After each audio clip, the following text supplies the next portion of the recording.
Edwin, yo Pero, quiero estar claro de que estoy entendiendo lo que tú estás diciendo. Tú sabes, porque tú estás haciendo una aseveración aquí bastante seria, viejo. Tú estás diciendo que el cine mexicano sin Luis Buñuel no debería considerarse tan bueno.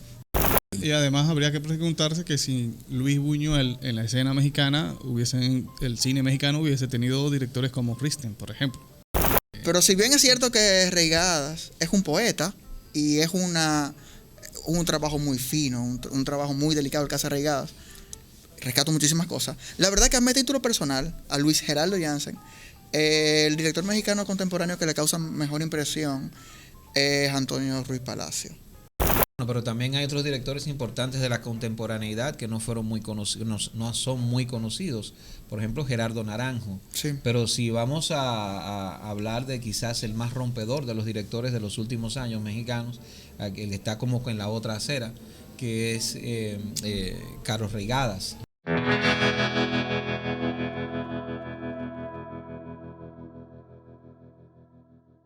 A ti te gusta tanto Leonardo Fabio, ¿verdad? A mí me encanta Leonardo Fabio. Para ti es uno de los mejores directores latinoamericanos.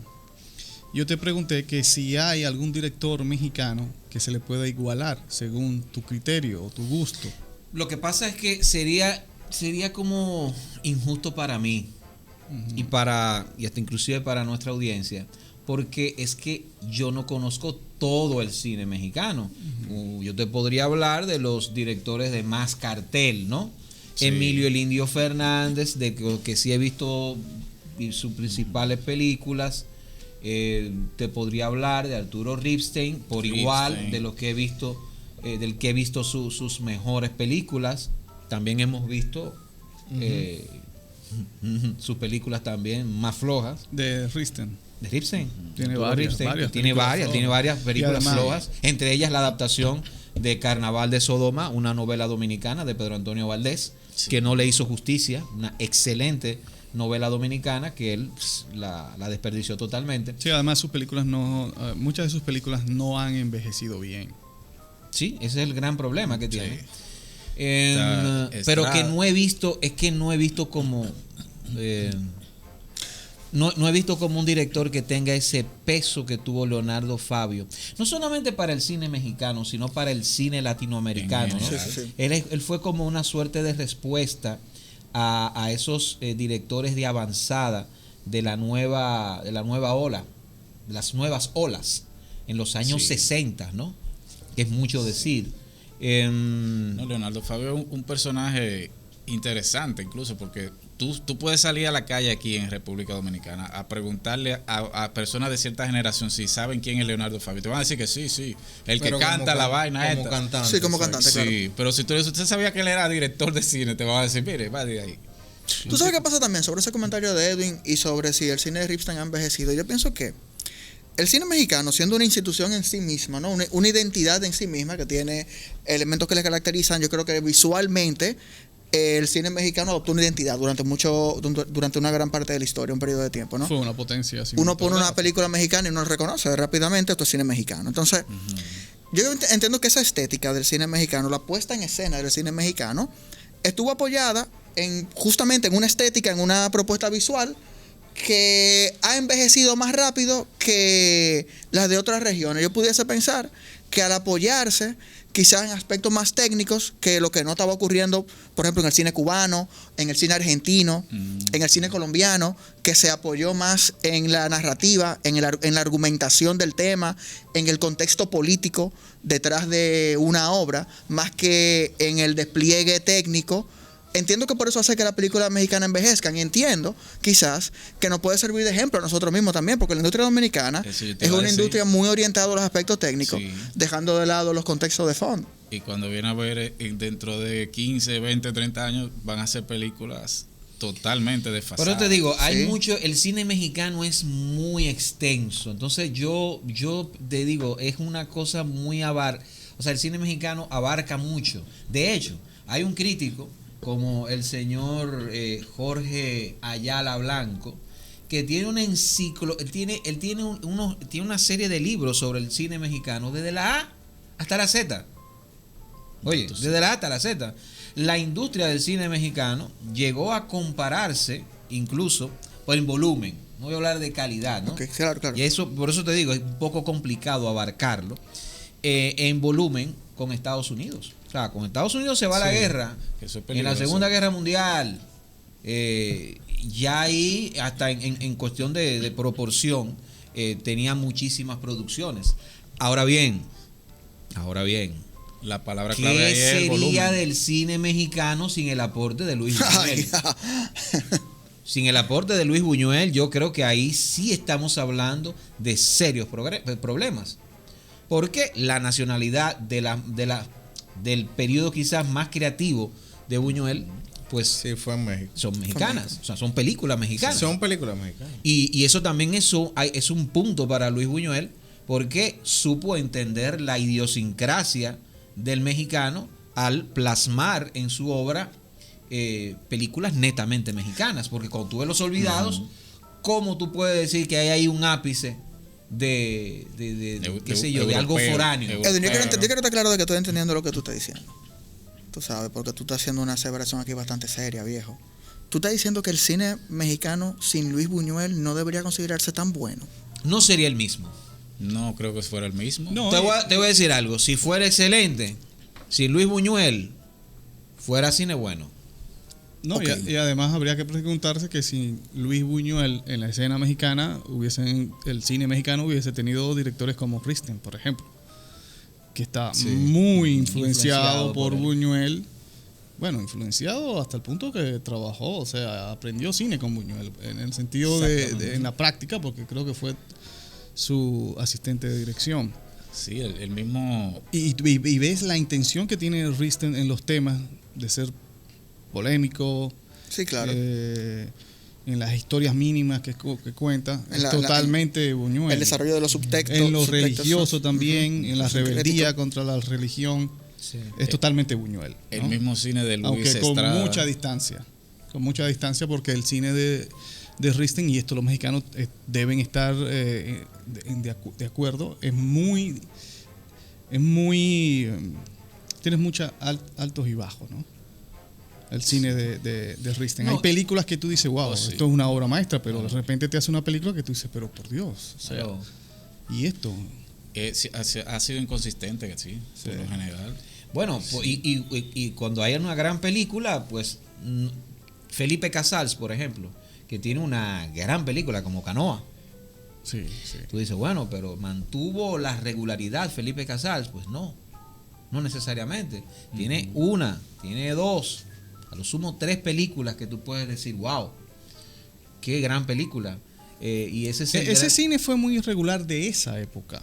claro, Quitando en a los 70s, sí. quitando a en los Buñuel. 70s, sí. Contrastando con Cuando el ya cine- Buñuel se va Sí, de pero México. contrasta con la constancia en la calidad, en todos los aspectos, del cine de los 40 y los 50 de México. Sí, claro. El cine ese de Pedro No, Infante. y todavía en los 60, porque en los 60 vemos una gran película que se llama El esqueleto de la señora Morales. Morales. Una comedia negra que es el mismo protagonista Genial. de él, de Luis Buñuel, que es una comedia, óyeme, una película muy pesada, una comedia muy ácida y wow, a mí me parece No, y las mismas formidable. películas de, por ejemplo, de Cantinflas, Ujú. y decía anteriormente las películas de Pedro Infante, son películas que o sea, tienen unas actuaciones muy orgánicas, Sí. que luego, cuando vemos algunas películas de los años 70 de Risten, son actuaciones bastante teatrales. Parece como que una involución ahí, en alguna de sus películas. Sí, hay Pero como- él tiene intervención mucho del- de eso en su estilo. de Televisa también. ahí. Y él tiene Sí. mucho de eso en su estilo. Quizás es algo como que a él le gusta. Eso mismo medio telenovelesco. Sí, yo siento, además, yo también entiendo que el cine de Arturo Ripstein, en sentido general, es más teatral que el cine de Buñuel. Por ejemplo, Sí. Ripstein mueve menos la cámara. Buñuel le agregaba más movimiento a la escena, tenía más movimiento en su cámara. Ripstein utiliza más los planos fijos, lo cual te lleva un poquito más a las tablas, a la dramaturgia, a donde la puesta en escena no se está moviendo, tú sabes. Yo entiendo que también sucede eso, de que es que el cine de Ripstein era tirando un poquito más para el teatro y lo hace sentirse así. También, afectaciones tradicionales. Pasa quizás algo que lo que pasó con Buñuel de la influencia de directores extranjeros, que está el caso de Alejandro Jodorowsky, que también tuvo su mayor producción de películas en el chileno. El chileno en México. Creo que hasta se nacionalizó mexicano, no estoy seguro. Tiene familia, o sea, tuvo hijos en México. Y tú tienes películas como Santa Sangre, La Montaña Sagrada, El Topo, que son sus películas, o sea, son películas icónicas dentro de su filmografía y fueron en México. Y también nos hemos enfocado quizá un poquito en... Sí, pero acuérdate que México era como... la meca. Era una meca para los cerebros. Pero también el refugio de los que venían... De los exiliados. Exacto. De los sí, él hizo obras, inclusive, él empezó haciendo obras de teatro muy de avanzada, hizo una obra de teatro muy escandalosa dentro de México. Y eso le trajo a él muchos problemas. No, y el topo hay que revisar revisar, porque no sé si el topo se rodó en México. Ese dato hay que revisarlo honestamente. Okay. Pero vamos al cine contemporáneo. Eso te iba a decir, Bien. que también hubo Amores Perros, se considera fue como el como un parteaguas de la relanzamiento. nueva ola, y por ahí se fue. De ahí surgieron directores como, o sea, Cuarón, el mismo Iñárritu, Los Tres Amigos, Guillermo del Toro, Amores que Perros de qué año. venían, y también, o sea, Amores Perros fue el salto por el tema de cómo se abordó la película, el tema que trataba, esas historias corales, también el tema de cómo Iñárritu logró crear ese drama realista, Sí. y por ahí se fue como influenciando cine mexicano contemporáneo. Bueno, pero también hay otros directores importantes de la contemporaneidad que no fueron muy conocidos, no son muy conocidos. Por ejemplo, Gerardo Naranjo. Sí. Pero si vamos a hablar de quizás el más rompedor de los directores de los últimos años mexicanos, que está como en la otra acera, que es Carlos Reigadas, ¿no?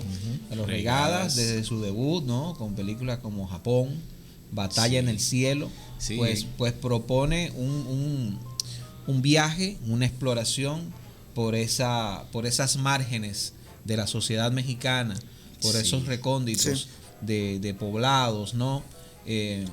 Por ejemplo, en Japón vemos ese viaje de un hombre que se interpreta como citadino, un hombre que va, digamos que a finalizar su vida y se encuentra en situaciones que, digamos que abruman, ¿no? Su deseo, él tiene un deseo, él tiene un objetivo que es el de terminar con su vida, y hay situaciones todavía que lo sobrepasan a él, situaciones que dicen, óyeme, tú te quieres matar, ¿qué importa? Pasa esto en la vida, no solamente es importante, ¿qué importa tu decisión de quererte matar? Y yo creo que el cine de él es como resumen, esa metáfora, ¿no? De la realización en sí misma, ¿no? De esas historias que conocemos tradicionales, de esos 3 actos, Claro. de esos dramas que ocurren en las urbes. Yo creo que el cine de él me interesa porque rompe de esa manera, y también la forma de contar, ¿no? Hay una fuerza narrativa porque está muy diferente. Está lo marginal, Absolutamente. pero presentado visualmente de una manera poética. Exacto. Pero al mismo tiempo de que está presentado visualmente de una manera poética, lo que tú ves dentro de ese marco poético no es necesariamente poético. Tú puedes ver cosas incluso grotescas, imágenes grotescas. Y violentas. Que puede interpretar la gente de grotesca, ¿no? Sí. Ve a un hombre de cierta edad masturbándose. Es grotesca Pues para mucha gente, para no. Smiley quizás no necesariamente lo sea. No, pero esa es la moneda corriente de una persona, ¿no? Y más de esa edad. Claro. Si usted no tiene mucho sexo, no tiene mucho público, Más turbio. no vende mucho. Ese es el consejo que le podemos dar desde Independiente. Sí. ¿Qué podemos Algo hacer? interesante también de Reigadas, si es el uso de actores naturales. Generalmente. Miren, a mí no me gusta mucho hacer esto, pero que me veo obligado a hacerlo. Pues, no quiero ser controversial y ser el único que está en contra de la opinión de ustedes, que la respeto mucho. Sí. Pero si bien es cierto que Reigadas es un poeta y es un trabajo muy fino, un trabajo muy delicado el que hace Reigadas, rescato muchísimas cosas. La verdad que a mi título personal, a Luis Geraldo Jansen, El director mexicano contemporáneo que le causa mejor impresión es Antonio Ruiz Palacio. Ese es el que a mí me gusta.